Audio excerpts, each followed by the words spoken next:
Welcome to PPLS Perspectives,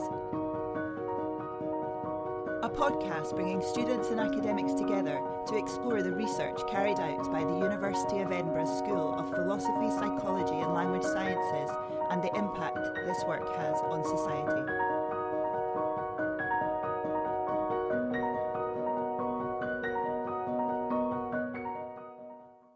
Hello everyone, welcome back to the PPLS Perspectives podcast. As usual, we are here today to provide our audiences with short, informal explanations of the work of our faculty members here at the University of Edinburgh, why their work is important and the impact that it has. So it's me again, Ellie Palmer. I'm back on the podcast again. If you don't remember me from my episode with Michael Trolby, I am a philosophy PhD candidate here at the University of Edinburgh, and I'm working on a project called Being After Death, which is about the ethical and temporal implications of an extended spatial identity using Japanese philosophy. But today's show features the brilliant Alasdair Richmond, who is another one of my supervisors here at the University of Edinburgh. So that's 2 out of 3. We're almost at a full house for my supervisory team's podcast features. Welcome, Alasdair. How are we doing today? I'm very well, Ellie, thank you, and it's a great pleasure to be here. That's wonderful. So it's going to be quite a fun one today because Alasdair's research focuses primarily on time travel and themes of time.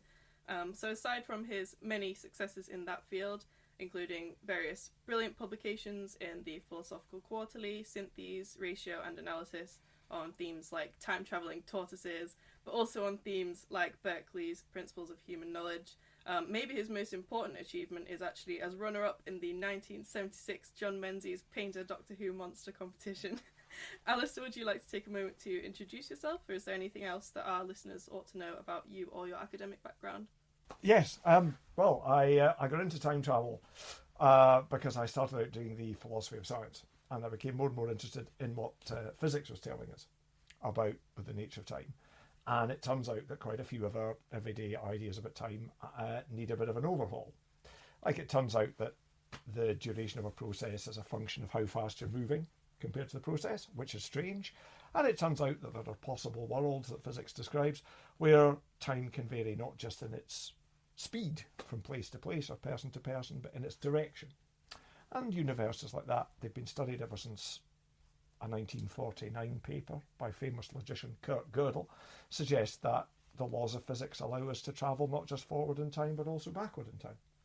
And that brings all sorts of alarming and interesting ideas and complications with it, to do with things like our identity. Suppose you run into yourself at a different period in history. To do with freedom. Suppose you see yourself doing something in the future and you think, well, am I now condemned to do that? Have I got any wiggle room? And it has impacts on things like laws of nature, even issues to do with computation. So it started out as quite a narrow focused interest about time and physics, and it's gradually blossomed to take in personal identity and freedom and computation and laws of nature and a raft of other things. Great, so we're going to keep the format of this podcast series consistent as usual between episodes, so that means I'm going to be asking Alasdair 5 standard questions, and then we'll have some discussion in between each one. So come with us now on a journey through time and space to the wonderfully weird world of Alasdair Richmond's work on the philosophy of time travel. So to begin, Alasdair, I've summarised your research as kind of this philosophy of time travel, but we like to start the podcast by asking our guests to give us a brief elevator pitch of what they work on. So an elevator pitch is essentially just giving us a brief summary of your work as if you're trying to sell it to someone in roughly the amount of time that it would take to ride an elevator with them. Well, physics has told us all kinds of counterintuitive things about time. Time passes at different rates for different observers. Time can even pass in different directions for different observers.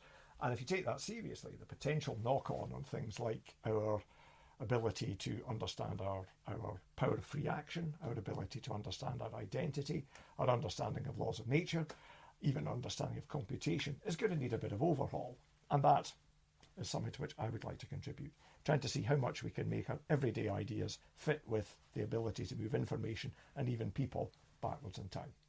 So time travel is quite a unique focus because it's something obviously people are already quite familiar with. So it's not like telling people that you work on epistemology or something like that. But at the same time, people probably see your research on the philosophy of time travel as quite a unique topic, like a niche topic. but it's actually quite broad, right? So it covers a lot of different philosophical areas, so topics in philosophy of science and technology, metaphysics, some philosophy of mind, maybe you mentioned identity, and even epistemology. So actually philosophy of time travel should really appeal to many, many different philosophers. So that brings us to our second standard question, which is essentially what appealed to you about this topic, or what inspired you personally to carry out your research? What inspired me was the near simultaneous reading of a paper by David Lewis called The Paradoxes of Time Travel, which is the classic in the philosophy of time travel, which basically dismantles all the logical objections and says, forget killing your grandfather as a child. Logic has nothing to forbid time travel, provided you accept that what you do in the past is in place in the history that you come from. And about the same week I read that, I saw a film, Terry Gilliam's 12 Monkeys, which, spoiler alert, is completely internally consistent. And I thought, it can be done. You can tell a time travel story which is consistent.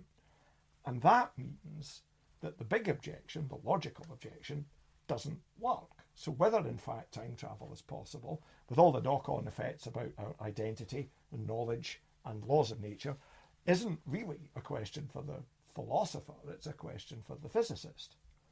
And that means that we might have to reckon with the consequences of things like some of the things that you see in fiction. And I'll be honest, I find it interesting. You know, there are good stories, there are good films. You can riff on which ones make sense and don't make sense. And it's a way to get people engaged. It's a way to get people talking. And people have got examples that they can bring up, you know, stories and films that they've seen and get my take on them. And I'll be honest, it's also a lot of fun. Yeah, so there's obviously a lot of sort of fictional literature and things like that already out there, although it's a niche philosophical topic, some might say. So could you talk us through exactly how you actually conducted this research? Is works of fiction, films and books something that you seem to be consulting a lot, or? Not as much as I used to, because I can't really enjoy a time travel story anymore, because I just sit there and I pick it to bits. But before I got to that level of obsessiveness, yes, I mean, there's a lot of stories that are... I mentioned Terry Gilliam's 12 Monkeys. There's a marvellous film by Nacho Vigalondo called Time Crimes, which dramatises the question of what do you do if you've seen your future self doing something. There's a lovely one called by the Spearing brothers called Predestination, which is again kind of riffing on time travel and fatalism. But what I usually do is I sit down and I look at an existing philosophical problem, like it might be about freedom or personal identity, and view it through the lens of time travel. If you run into yourself at a different stage in your life and there's two of you, what does that do to your idea about your identity? Again, if you see your future self doing something, and it really is your future self, are you at liberty to do that thing or not to do it? And so, you know, issues like that, and things like, suppose you take a gun back in time and you point it at your earlier self. It seems guaranteed to fail. Otherwise, ordinary gun, your eye is keen, your hand is steady, and yet suddenly something that should work physically perfectly normally has stopped doing so.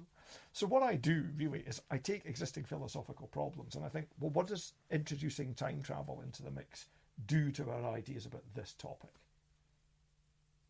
Yeah, I've heard many stories similarly actually of like scientists that, for example, can't watch certain films anymore because they're constantly noticing all of these problems and the scientific impossibilities and so on. And my old lecturer, for example, did the same thing. So he worked on Wittgenstein and philosophy of language, and he had this raging hatred for that movie Arrival because he thought this idea that you could communicate with or at any level understand a being who's completely like from a different world, has a completely different reference point, he thought was absolutely absurd. So you've mentioned that this is a problem that you find as well. So is there any particular films that you thought are fundamentally flawed that deal with topics of time travel? Interstellar. Interstellar, yeah. Interstellar is watch it dubbed into a language you don't understand. I mean, the visuals are fantastic. The transit of the wormhole, they've actually got four-dimensional vectors simulated. It looks beautiful. It sounds less so. Interstellar is very difficult for me because of the selective bits of relativistic physics. Arrival, I have to say, I think is very good. And I referred you to a paper by another former PhD student of mine called Camden McKenna about how to communicate with a being who doesn't have successive temporality, which is very difficult. I have a lot of sympathy with your former colleague's view, but Arrival is one that I actually recommend. Interstellar, go for the visuals, ask no questions. Okay, so going back to our main questions, were there any other challenges that you faced when doing your research, and how did you overcome them? People getting the wrong idea about what I do. People saying to me, if it's that easy, where are all the time travellers then? And me, in a weak moment, once saying to a class, we get a lot of training, which I regret. I should stress that my interest in time travel is not a practical one. I don't believe that people actually do travel backward in time. My interest is that all the physical and philosophical obstacles to that turn out to be less compelling than we thought. So I think people mistaking my theoretical interest for a practical one, that and people writing to me who say that they've achieved time travel. I normally make a scrupulous effort to answer every research email that I get, but I do reserve the right not to answer emails from purported time travellers. One of whom said that they'd run into the great Professor Alasdair Richmond in the future, and I couldn't refrain from pointing out that my future self would probably spell his first name the way I did, which brought that correspondence in. So yeah, people thinking that my interest is direct and practical, and worse still, people thinking that I have advice about how to achieve it. And neither of those is correct, I would stress. Yeah, so there's all these different kinds of studies into time travel. So someone might be researching these kind of logical possibilities of time travel, or maybe the physical possibilities, technological practicalities of time. So what would you describe the philosophy specifically of time travel to be then? The philosophy specifically is not in the business of dictating to physicists which models might work and which models don't. That really isn't the business of the philosopher. I think that isn't the business of the philosopher anyway in science, actually. We should go to science to learn and not to instruct. But one thing we can do is to explore philosophical consequences of different insights. And in a way, at a more serious level, philosophers have done the same for standard relativity and for quantum mechanics and for the findings of biology. The philosophy of time travel is a lot more speculative than that, but it can play a role, I think, in looking at diverse things about knowledge, where knowledge comes from, how causation works, where information comes from, what deliberation is. So I think basically trying to tease out the philosophical consequences, if a given hypothesis turns out to be true, I still think the philosopher can get engaged and get involved in a meaningful dialogue there, but without, I emphasise, trying to dictate terms to the physicists. Okay, our final question today then is actually, what is the impact that you think this research into time travel will have, and ultimately how is it going to benefit wider society? Well, the impact, I hope, is that people are moved to take more seriously what seem on the face of it like quite out there physical and philosophical possibilities. They might be moved to reflect on just how much tension there can be between the deliverances of physics and our common sense understanding of the world. And they might also, I hope, be tempted to realise that a bit of philosophical reflection can let them manage those, and see that a surprising amount of our sense of ourselves can survive even in the face of some really quite challenging and counterintuitive physical and philosophical ideas. So the plan is not so much making the world safe for time travel, I stress, but giving people a kind of intellectual gym where they can test out ideas about, who they are, how they work, how they reason, how they deliberate, against the background of interacting with other stages of themselves, interacting with information from other times, and just really learning to see these things in a philosophical way. Okay, I think that brings us to the end. So thank you, Alasdair, for that discussion. I've had a really great time. I think next time people engage with science fiction, this will hopefully get them more thinking about time travel from this philosophical perspective, because it proves to have so many relevant links to areas that they might not have considered previously. So I also want to thank our wonderful listeners. We will be back again next month with a new episode, so make sure that you're subscribed to the podcast to stay up to date before then. And depending on what platform you're listening on, we also encourage you to leave a comment on the episode. Join in the discussion. That's what philosophy is all about, so exchanging these ideas. We want to hear what you thought about the topics we've discussed today. And remember, our full back catalogue of episodes is available on all platforms, so you can go back and listen to all of the past episodes. Of course, I'm going to plug the last episode that I did here, which was with Michael Cholby, all about grief and the philosophy of death.